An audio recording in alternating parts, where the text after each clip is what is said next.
Today we are doing a tier list ranking, and this is my first time doing it. I do enjoy those videos from time to time, so I thought this would be a fun, nice idea to rank some of the new fragrance releases and also some of the hyped fragrances right now. Mostly designers. I haven't smelled too many new releases in the niche perfume world, or I've shown you those already. So these are the perfumes I tested out in the store. I smelled them on my skin as well, and this is what I think of them. And also, just a heads up, I am not using one of those tier list programs. It was just too difficult for me, so I did it myself, just for you to be aware of that. And I will do it with you as we go. But these are the options I went for. I have 10 out of 10 must have. I have pretty good. I have all right. I have risky and pass. And I think we will be good with that. But I have a feeling that not a lot is gonna be on top. Let's just keep it like that. Okay, so we will start now, and we will start with Cosmic by Kylie Jenner. So this fragrance was very not hyped up, but a lot of people kept talking about it just because this is from Kylie Jenner, and everything from the Jenners and Kardashians is very controversial, it seems like. I am a fan of quite a few celebrity perfumes, so I was very intrigued to try it. I did 2 times, and I would say 15 minutes. I like it a lot. It's a very generic floral sweet scent with orange and peony and vanilla and musk. But then after 15 minutes, the musk goes very dusty and it almost turns me off and smells very unattractive, and I did not want to have it on my skin. It wasn't terrible. It's not, I don't know, is it a pass? I think it's a pass, actually. I think it's a pass. Or maybe risky, because I feel like maybe on someone else it could be like okay on their skin, but on my skin I really did not like how it developed. I don't know, but the beginning was quite nice. A lot of people say it's like an everyday scent that you don't have to think about, and I do agree the first 15 minutes, but after that I did not like it. Maybe it was the amber. I don't know what it was, but it to me smelled quite cheap and dusty and not as fun as it did in the beginning. But let's say I feel like it's risky. Then we have Narciso Rodriguez for her Musc Nude. First of all, I am in love with the packaging. It looks stunning, and I have the Eau de Toilette one, the black one, in my collection. So this is a floral, powdery, sweet scent. It has jasmine in there, rose, musk, of course, tonka bean, woody notes, and patchouli. It smells pretty much like the Eau de Toilette version, slightly less sexy and date night appropriate, but still nothing that I feel like is very interesting or something I've never smelled before. And it's not a DNA I want to wear every single day, because to me this is quite patchouli forward, and patchouli is not my favorite note. I love the musk that they use, but I would just say if you have one of the others, just spray them lightly and you get the same effect, on me at least. I thought that this was going to be a lot more fresher and just something else, but to me it's just too close to the originals, which is why I feel like it's all right. It's a DNA I do like. I like the blend, but it's not it's not interesting enough. Then we have the perfume with the longest name ever. This is Valentino Donna, born in Roma, green Stravaganza. I love the name. So this I got as a sample quite early on, and this is a sweet floral fresh perfume with just 3 notes listed, which are lapsang souchong tea, jasmine, and vanilla. I was so hyped about this perfume because I think these notes sound very good. I love tea perfumes, and I told you I have the Coral Fantasy one in my collection, and I love that one when it gets warm. And I did test out all of the other ones that they released already last year, I think, and I liked all of them, which is interesting because I'm not very much into jasmine forward scents, but in here it's just the nice, clean and fresh jasmine that they use. So this one, I'm not sure if I will put it in all right or pretty good, because to me it lacks a little bit of something a little bit more edgy. To me it's quite generic as well, but it's not like the cosmic one where it turns bad. It just stays the same. It's quite simple, structured, and it's just something that you don't have to think about. I do get something tea-like, something a little bit more woody and a little bit more, let's say, unisex, but it's still mostly a jasmine, vanilla, floral, sweet scent, perfect for every day. But as I said, it's not like a must-have, not at all. I'm just not too sure if it's like a pretty good. Let's put it in pretty good, and I will think about it. Maybe it will be all right later on. Once I decide on the perfumes I want to show you, I thought there will be a lot of misses. So maybe I should put something in here that is gonna be a must-have for me. So I put in Teriaq by Lattafa, which was released this year.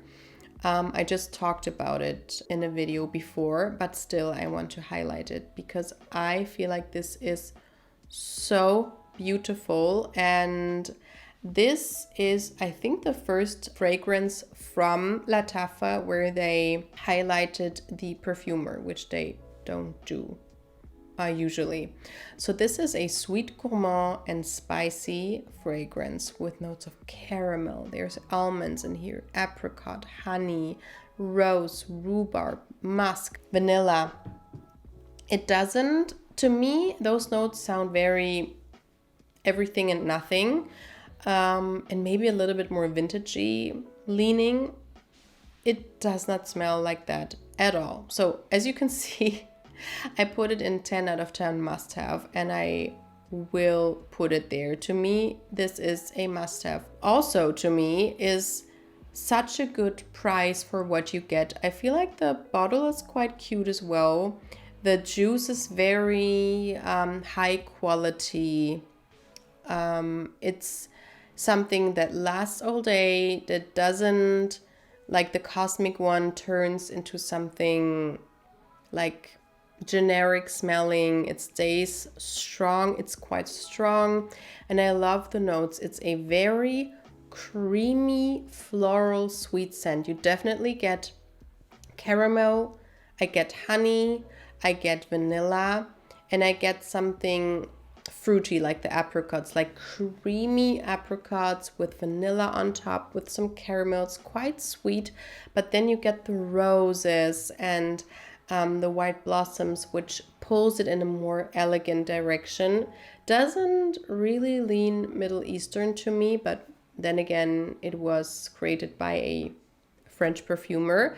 But I feel like he is the one who did, of course, Delina, but also maybe, yeah, he did the Good Girls, a lot of the Good Girls, and also Hibiscus Mahajat. Yeah, he did my favorite Good Girl blush, which to me smells quite similar to Teriaq. And if you like the Good Girl blush, you will love this one. And this is so not inexpensive, but it's such a good price in comparison to, let's say, like a Delina or Hibiscus Mahajat.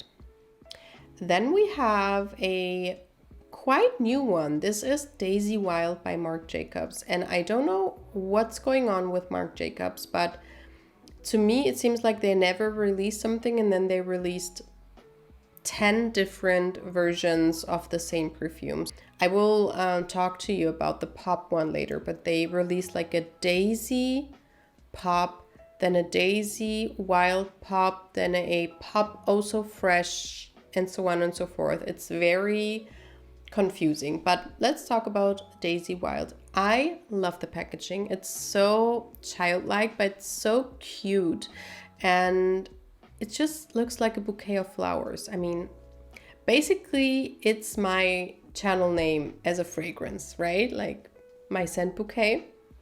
This is exactly it. And maybe I should get it just because of that, but this to me is a very boring scent. It's a floral, sweet, fresh, fruity scent. It has such cool notes. It has banana flower, macadamia, vetiver, sandalwood, jasmine. That's it basically. But to me, it just smells like something you can get for half in every perfumery, every department store. Very generic. It's nice. If I had it in my collection, I would wear it, definitely, because it is something I gravitate towards, especially in spring and summertime. It's fresh, it's floral, it's fruity, it's happy. It doesn't turn crazy, but it's just whatever. I don't get any banana, any macadamia. It's more like something fruity, something floral, something in there to anchor it and make it not last only 30 minutes, if you know what I mean. But it's also not a strong scent. So to me, it's just boring. It's all right. So it will go in all right. Let's continue with one I was so excited about. So this is My Way Nectar by Giorgio Armani. My Way is not really my line, I would say. I have the Parfum version, which is my favorite. But I don't wear it too often because to me it's very strong actually. So I was very excited when I read the notes. So this is sweet, fruity and floral with notes of pear, bergamot, rhubarb. Then it has tuberose, jasmine, violet, white musk, vanilla and cedarwood. And I am now in my violet phase. Apparently I love violets. I love pear. But I feel like pear in perfumes leans a lot of times just too synthetic and too, I don't know, sharp to me and on me. So with this, when I sprayed it, I was so shocked, but positively, because as I said, My Way, the original, is not really my thing. I'm not very much into tuberoses, and the combination of tuberose and jasmine in one perfume is just a little bit too much for me. But in here you definitely get more of the fruits. It's a very fruity scent with like juicy sour fruits. I get the rhubarb a lot in here, in the bergamot, a little bit of the pear, and then something floral in there, but just on the background. And it's such a happy scent that is still quite elegant and a lot more mature than other things I talked about. But same with the Cosmic one. It turned on me and on my skin. So I have no idea what it is, and it's not a pass. Is it a pass? I don't know. Let's put it in risky. I do not want to be too hard. I adore the bottle and the cap, but to me it turned on me and it turned into something dusty. There is white musk in here. And it could be that it is, again, the dusty white musk that just turns on me, and I don't like it. In the end, I don't really like it. The next one is a new flanker of Alien. And I do get why those designers do flanker after flanker after flanker, but it's just like, it's not very exciting for us consumers, especially the ones that are very into their perfumes. So this is Alien Hypersense, and I love the bottle, but let's keep it short and sweet. This is a floral, sweet, fruity perfume with jasmine, cashmere, mandarin orange, and pear. It's created by Dominique Roupion, which is one of my favorite perfumers, but what can I say? I feel like it's so disappointing. It's so uninteresting. It smells to me almost exactly like the original Alien. It doesn't have the performance.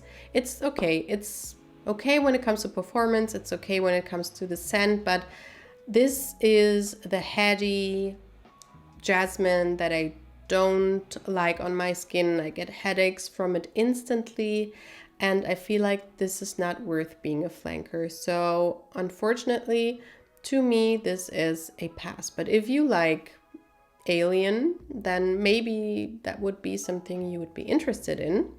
But I don't know. I just feel like it's so close. Oh, Marc Jacobs Pop. This looks so cute. I really want to have this perfume just for the bottle. It's a little bit over the top, but still, I like it. And I was so excited. It has quite high ratings. I don't know why. This is sweet, fruity, and citrusy with notes of raspberry, cloudberry, cream, daisy tree, pistachio, driftwood, sorbitol and benzoin. This, I don't know. I was looking forward to it because I thought this was going to be my sweet pistachio scent, but I still do not get any pistachio. It's just whatever. It looks a little bit like Mod Blush, but Mod Blush by Ariana Grande is so much more than this. This is so boring. It's whatever fruity, whatever floral. It's very creamy, and I love my creamy perfumes, but I would suggest going for Teriaq if you want something floral, fruity, creamy. This is a lot more potent, a lot more high quality, and not as childlike. This is like a very young smelling perfume. It's just, I don't know. I feel like it's all right, but then again, I feel like it's a pass just because it has nothing special to it. Especially when you look at the notes, you see the pistachio, the cream, the raspberry. It just wanted to give something that it, to me, does not give. Then we have Flowerbomb Tiger Lily by Viktor and Rolf. I have this in my collection. It was a blind buy. I was so sure that I would love this perfume, but I don't. This has the main accords of floral, sweet and creamy. It has notes of, listen to that, coconut milk, tiger lily, mango, benzoin, and then some white florals. To me, it almost smells exactly like Paco Rabanne Fame.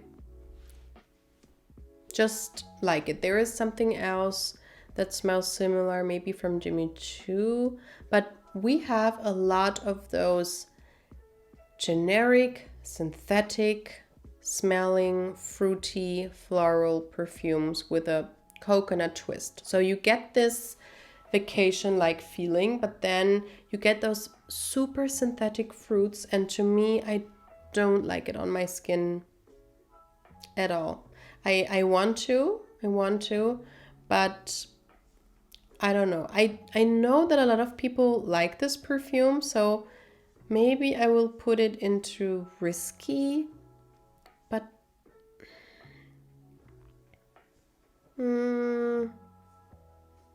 I don't know. Let's put it in all right, because I will test it. I have it in my collection, so I will test it out more. Maybe it will be like an all right or pretty good fragrance once I tested it out a lot. But until now, I'm not really liking it. I feel like it's a pass. I'm so sorry. I feel like it's a pass. And you know what?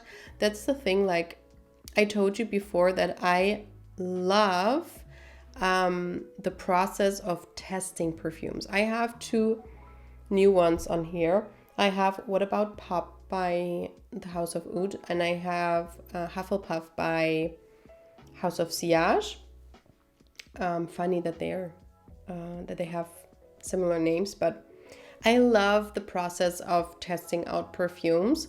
But the reality is that, I don't know, maybe like 8 out of 10 perfumes I don't like on me or in general, and most of them I'm rating quite low, just for me, because I have so many perfumes in my collection. Also, there are so many perfumes out there that, I don't know, the expectations are very high.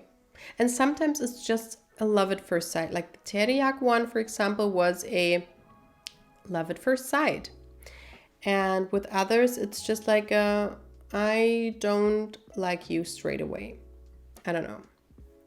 But just a disclaimer at the end of the video, it seems like it's just my opinion. Maybe this is your favorite perfume, and perfume is also so subjective, and also perfume smells different in anybody. So please don't take this too serious, okay? It's just something fun for me to do. So then we have Chanel Chance Eau Fraîche Eau de Parfum. So they had the Eau de Toilette for years, decades maybe, and they never had an Eau de Parfum. And I feel like the Eau de Toilette is more like a Eau de Parfum. To me, it's quite strong. Not the strongest, but quite strong. And I really want to like it, but it's, I don't know. Chanel seems like it's just not my brand. I have no perfume of Chanel in my collection. I love the Privé line a lot more. But speaking of the more designer, you know, like the perfumes that you can get in every department store, I don't own any of those. Maybe the number 19 I feel like is quite good, but the more popular ones, no. This is a citrus fresh floral perfume with notes of citron, jasmine, amber, and teakwood. To me, I get almost something like a very luxurious cleaning product. I don't know what it is, but to me, the citrusy fruits are so sharp, together with quite sharp white florals. And then you get the amber, you get something woody that almost gives it this light blue feeling, but that one is also not something I have in my collection or I gravitate towards it. It's just a little bit too sharp for me. On the other hand, it's quite clean and fresh and quite green smelling, and I love that about it. And I feel like it's the best from this more popular line of Chanel, and the one I would wear probably the most, but still it's not worth the money. They're so expensive. So I feel like it's all right. If it would be in my collection, I would probably wear it from time to time. Maybe. Or maybe it's risky even. Let's put it in all right. Okay, the next one I put in there, well, for the same reason as Teriaq. I just thought, oh my god, I have no 10 out of 10 must-haves in this list, and I don't want this tier list to be bottom heavy. So I put Sol de Janeiro 59 in there because it was pretty good to me in the beginning, and then it climbed up, and now it's a full-blown 10 out of 10 must-have fragrance for me. I am on my second bottle, which is almost gone, and I had a small version of the body butter. I now have a big one. Both of those are empty, basically, and I'm just in love. This is a sandalwood, vanilla, cozy violet scent. It smells elegant, it smells sweet, it's comforting. This is my go-to bed scent. I just feel comforted every time I put it on. It's so, so, so nice. And it doesn't have the best performance, but it's a fragrance mist. But if you come across a perfume that smells similar to this one that has the performance, please let me know. Okay, we are almost done. I have this one for you, which is quite new. This is Chloé Nomade Nuit d'Egypte. This one I just saw in a perfumery and had to give it a try. This is, to me, quite a simple perfume. It's sweet, floral, and spicy with notes of orange blossom, vanilla, ginger, broom, cinnamon, myrrh, and poponax. To me, it's mostly a, wasn't there like jasmine in here? It's more like a white floral perfume that pulls quite sweet, but it's not very resinous to me. I was hoping for everything in here: cinnamon, myrrh, poponax, vanilla. I don't get it on my skin. To me, I love all the Chloés, so this is not a pass at all. But to me, it was quite elegant and sophisticated and like Chanel-like. A little bit too mature for me and too simple, maybe. I was hoping, as I said, for something more resinous. So to me, it's all right. And the last one is a flanker of my favorite perfume ever, which is from Carolina Herrera. It's called Good Girl Blush Elixir. I don't really know what they wanted to do with this because the original on my skin is so strong and this one is not much stronger on me personally. This is a sweet floral fruity perfume with notes of bergamot, mandarin orange, rose, ylang ylang, patchouli, and vanilla. Not too sure if the other one has patchouli in it. I don't feel like it does. Let's see. It does not. And so there's no reason for me to get this perfume. I tested it out. I felt like it was very similar to Good Girl Blush. So no reason to have a flanker of the flanker, because also, as I said, the other one is quite strong on me. And this one has a patchouli note, which I don't really like. So I feel like it's a pass just because I have the other one and I like it. But then again, it is pretty good. It's pretty good. It's just that if you have Good Girl Blush, you don't really need it. So this was the video. It was so much fun. Please tell me if this was fun for you. Do you want me to do it more? And if you have other suggestions for the tier list ranking, please let me know. I love when people are creative and have like funny names for the tier lists. But yeah, this is my selection. As you can see, most of the time I feel like about fragrances, or they are not really my thing. But with the Stravaganza, I am thinking about getting it actually, because it is something easy to wear. Oh, and I wanted to tell you, the Teriaq one I ordered and they canceled my order and now it's out of stock everywhere. So I clearly am not the only one loving this fragrance. So let me know if you want me to do this video format more, and I hope to see you in my next video. Bye!